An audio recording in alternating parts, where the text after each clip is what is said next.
Temprano pa lang niendereza aquí na oficina del DOLE este mga beneficiario del TUPAD program, un emergency employment para con el más de 4,000 beneficiario aquí na syudad.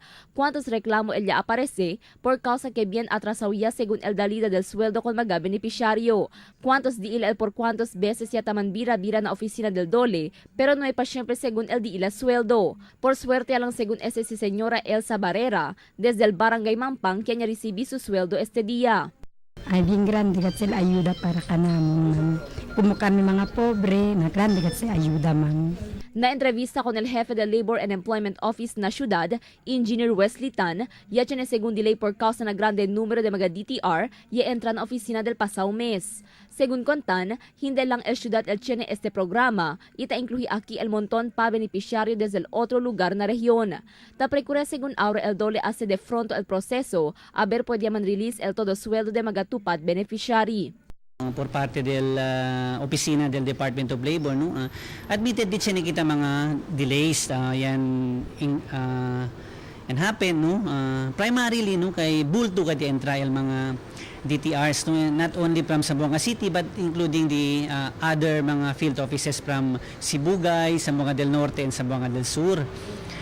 Pero ese también no quiere kami abla kay el mga TUPAD beneficiaries diaton emergency employment kabase nila trabaho mga towards the last week of April. So the DTRs started coming in siguro mga first week in second week. In fact, mga tiempo no tiene pa siempre ta resibi kita mga DTRs.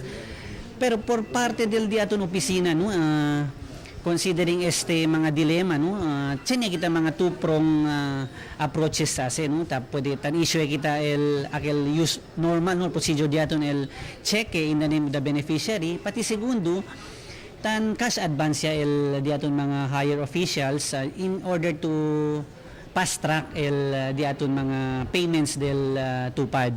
El tulong panghanap buhay para sa mga disadvantaged i displaced worker o TUPAD program, un emergency employment para con mga pobre vivientes na kada barangay.